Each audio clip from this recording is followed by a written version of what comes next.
Hello, my name is Mike DeSara and I prepared this ACCC cheat sheet for April 2024. And if you've been looking at these fairly regularly, you'll know what the drill is. I basically go through all the ACCC media releases for the month of April and just summarise them and mention any other significant developments during that particular month. So I think it's fair to say April is a little bit quieter than usual for the ACCC. Bit of background about myself. I'm a competition and consumer lawyer and I've been running my own practice to sale relief consulting for 17 years. And in my job, I help companies, individuals with competition and consumer law problems. I also do some expert consultancy work for various legal publishers and recently been appointed as a general member of the New South Wales Civil Administrative Tribunal. And prior to that, I worked at the ACCC for 15 years in a variety of roles, including in enforcement and mergers.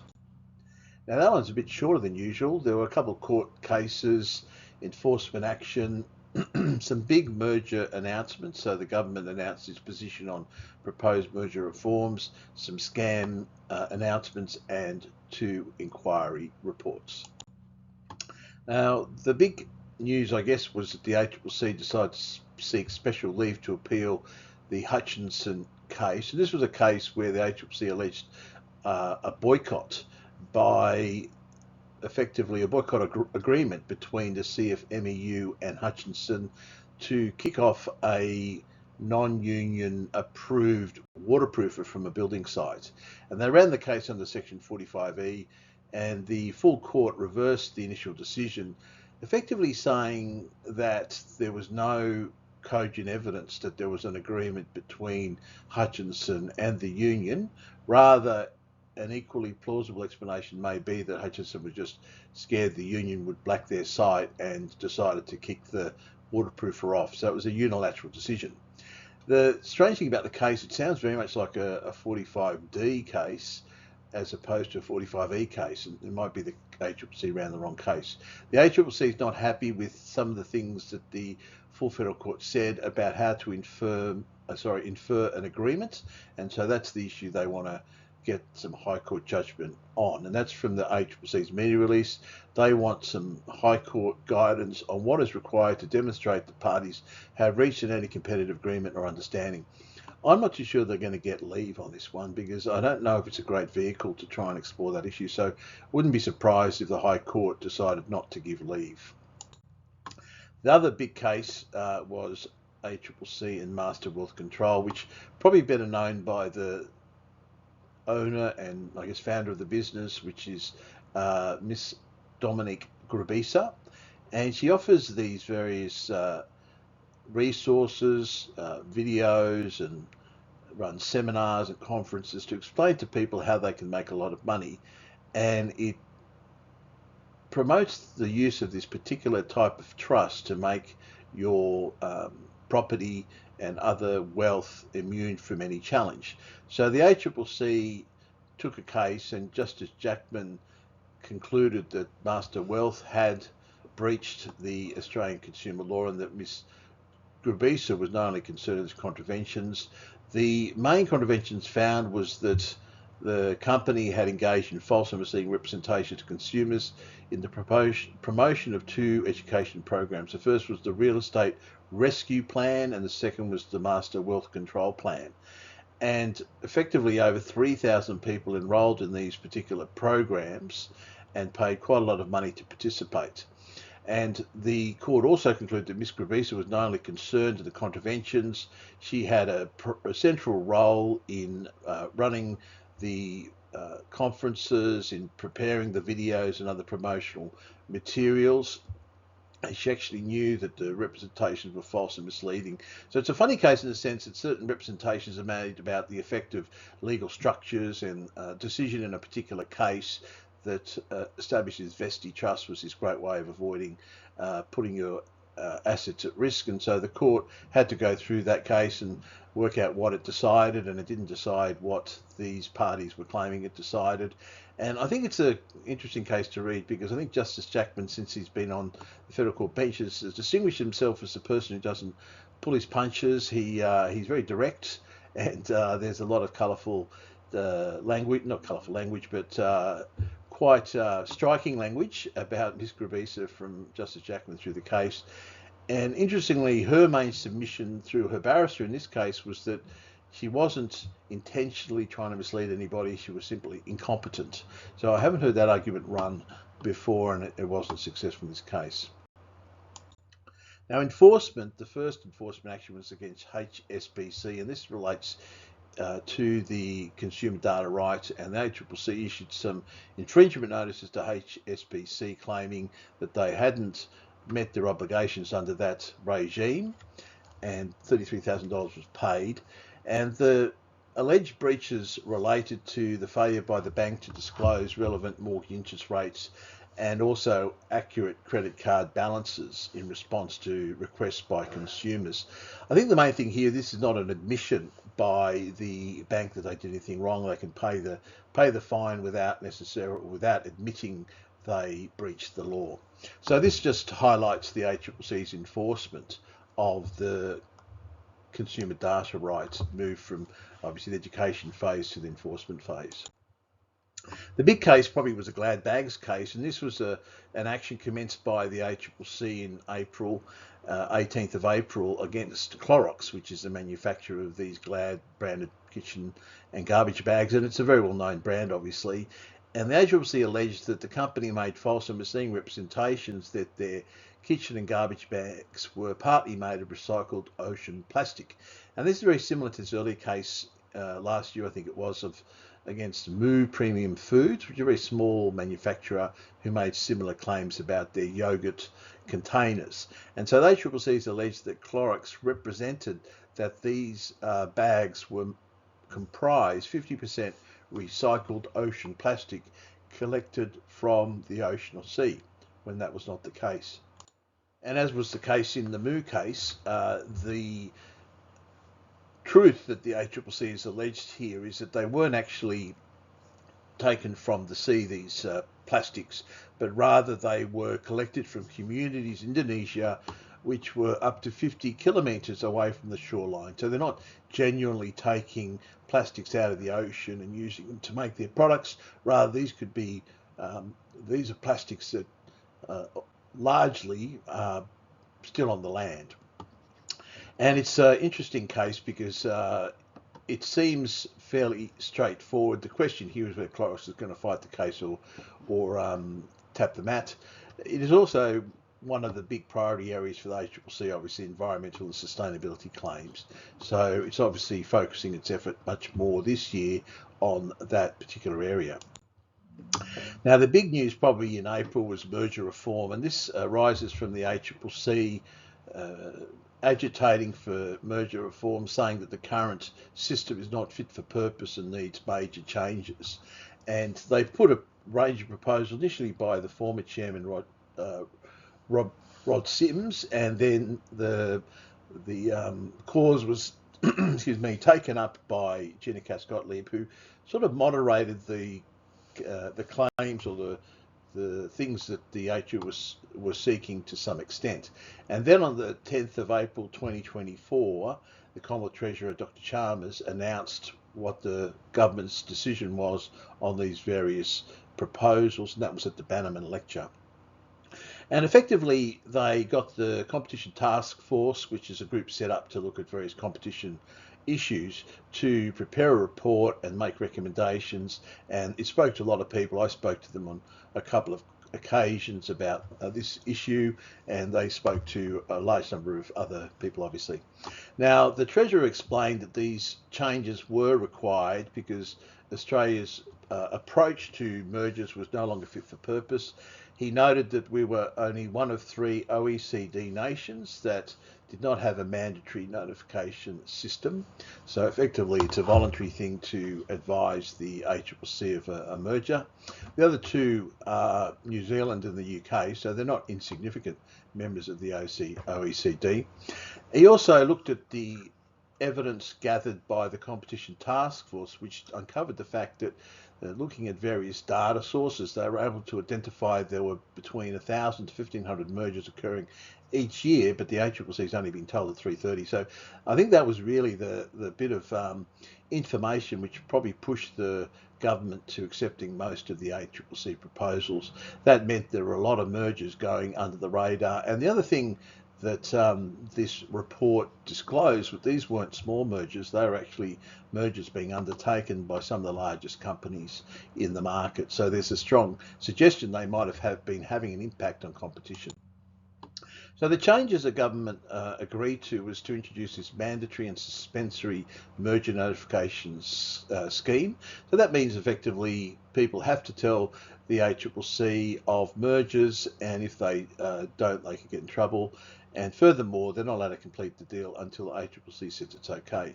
The ACCC will be the sole first instance decision maker, with the merits review to the ACT, the Australian Competition Tribunal. Previously, there was an option to go direct to the federal court and get a declaration that the merger was not anti-competitive, and that obviously was a second way of getting a merger through. It wasn't a great way because it did actually put the ACCC on a lot of pressure to do things very quickly, and that's not the appropriate way to approach issues of such importance, such public interest importance.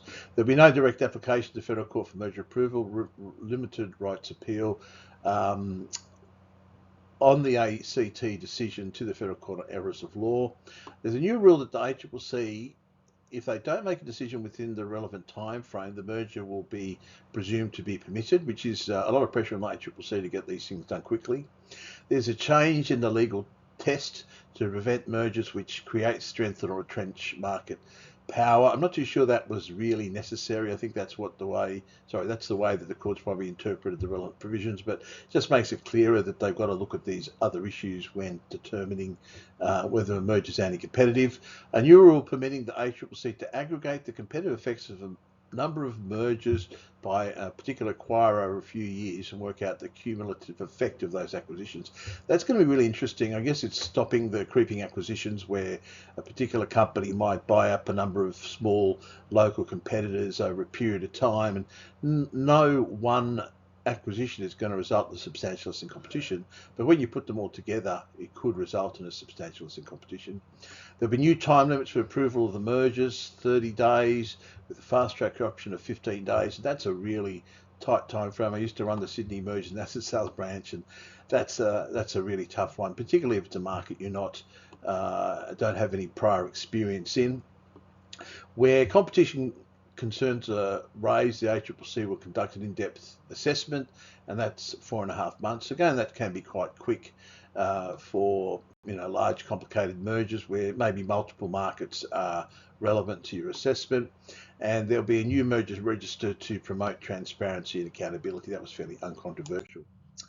Now, a number of issues still have to be determined after further consultations. The first is the thresholds at which companies have to notify a merger, and it could be based on turnover, deal size, market share. It could be a combination of those. There'll be further rounds of consultation to work out the best fit, and I think a combination is likely. They're also got to work out the fees that people have to pay for a merger notification. The suggestion was it was going to be between $50,000 to $100,000, which I think would be probably in line with what other jurisdictions charge, and it may be depending on the size of the business, the deal size as well. And then there were two key changes which the ACCC did not agree to, which the ACCC wanted. First, the ACCC proposed this reverse onus of proof, which is very controversial. Effectively, the merger parties would have to prove to the ACCC that the merger was not going to substantially lessen competition, and I think that was controversial and unlikely to get through. And the ACCC also wanted discretion to call in mergers that were below the thresholds, and the government didn't agree to that. I guess they probably reasoned that it was going to create a bit of uncertainty. I think some other regulators around the world do have this calling power, so I guess in that sense, we're probably a little bit out of step. And the government's expectation was that the new merger system will be faster than the existing system and result in a lower number of mergers being considered by the ACCC. Not too sure how they can make that assessment, but I guess that's probably a bit of pressure on the ACCC not to. I guess people are notifying more than 300 mergers a year. You're going to have to look at more than 300 mergers a year. So I don't quite know how the ACCC could be seen to, or that could be seen to be a key performance indicator for the ACCC. It's really out of their hands. and the proposed changes aren't going to come into effect until 1st of January 2026. I think that makes sense because there's a lot of work that has to be done before then. So there were a couple of mergers, or there was one merger that month, and it was Cochlear Oticon Medical, and it was an interesting one because whilst the ACCC did not oppose Cochlear's acquisition of Oticon, there were some concerns raised about elements of the transaction overseas. So it was initially to buy their bone conduction solutions business and cochlear implants business, and a number of regulators, including the ACCC, expressed concerns about the bone conduction solutions business. So the parties restructured their deal, and that wasn't part of the transaction. So that stayed with Oticon. And so the ACCC only looked at the cochlear implants business, and they were satisfied that was not going to substantially lessen competition. Sounds that Oticon did not have a very big market share in that market. It wasn't spending a lot on R&D. It also wasn't likely to start becoming a much stronger competitor in that particular market. So it wasn't likely to lessen competition. Finally, it's interesting the ACCC liaised closely with some overseas regulators, UK Competition and Markets Authority and the European Commission. That's an increasing trend in merger laws. They're seeking to align their consideration of mergers. There were two scam announcements. The first was fake invoices, and the way it works is you get an email from a business that you've actually been dealing with. So somehow the scammer has hacked into your system and know you're dealing with a particular company, and you're unaware that they may have gained access to your email account. They might just be sitting on your account watching things going backwards and forwards, and then they'll send you an email with a slightly changed email address or modified payment details, and it looks like a genuine invoice, and you pay it, and you don't realize that you've actually been scammed until your legitimate supplier says, "Why haven't you paid my bill?" So it's a very highly sophisticated scam, which involves the ability not just to hack into somebody's site, but to I guess sit on the site without being detected. And the ACCC said that apparently that resulted in total losses of $16.2 million in the relevant financial year. And the most common industries were targeted. They said that those industries which regularly deal with large transfers of money. So they've got real estate, lawyers, and I don't know if your lawyers have been scammed by this, and the construction sectors. Another one is schools. Schools often get big building projects, and I heard of a particular independent school who was getting something built, and the final payment was due, and they paid it, and that was the one that was redirected to the scammer. So they waited there until the big final payment was made, and it went to the scammer, and the school just never recovered the money. It vanished immediately. The second one was the National Anti-Scam Centre report, which was very interesting, and it revealed that there's been a 13.1% decline in reported losses to 2.74 billion, and I think that's a genuine reduction. I think people are probably reporting more often than they used to report. So the fact that it went down, I think, is a very good sign. The report compiles data from a number of different sources, and there were over 600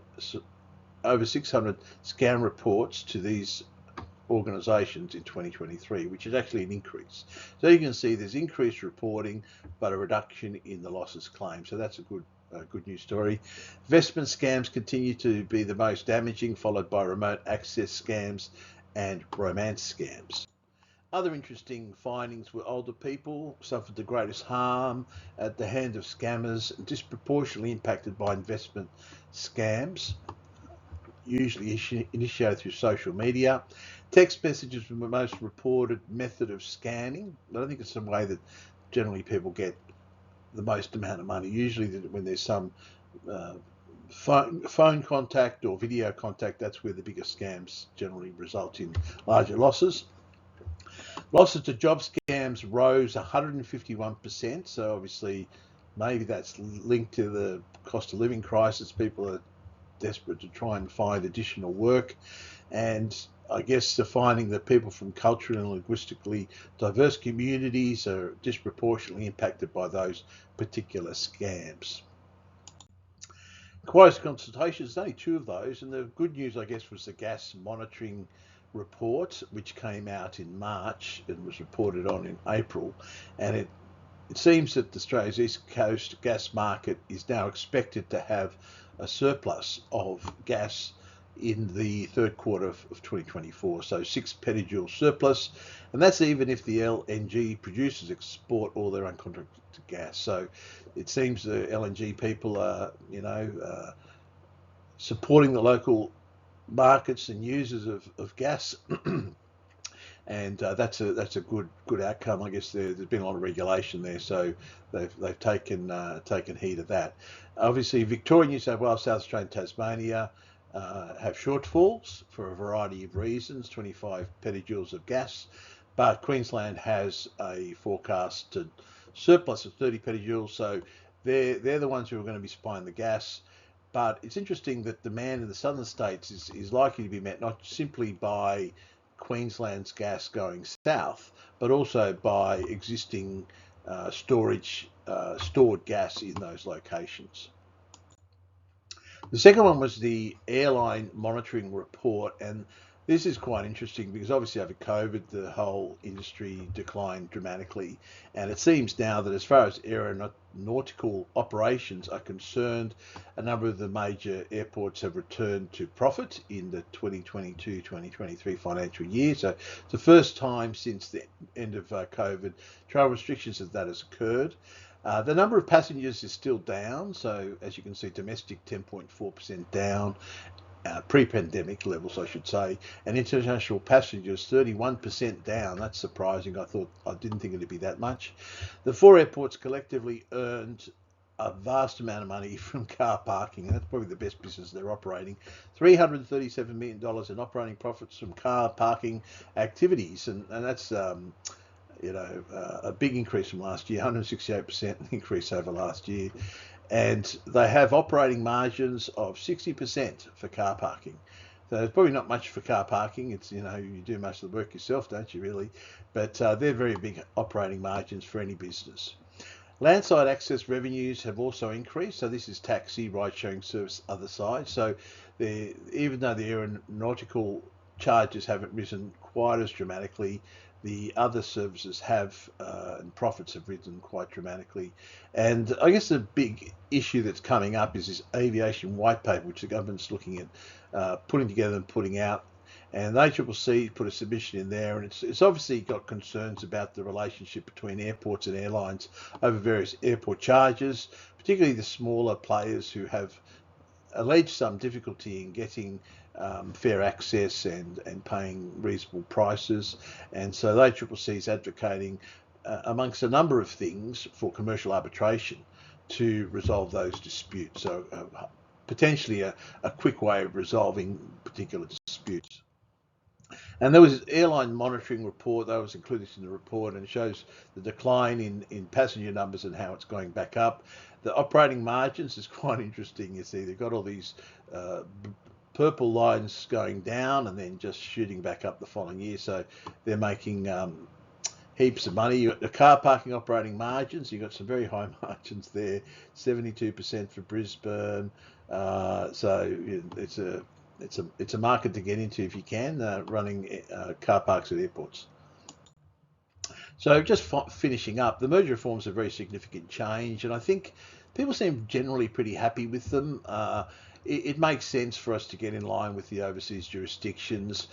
There'd been a lot of stories about people gaming the system and not advising the pets. Was it the pet barn or the pet services merger was a big wake-up call to the way people can undertake lots of acquisitions, which lessen competition, and it's really just through good luck the ACCC finds about. And there's been a big divestiture of assets, which Petto is, which is a distant third player, is now very happy to have picked up all those stores, and now it's a genuine player in the market.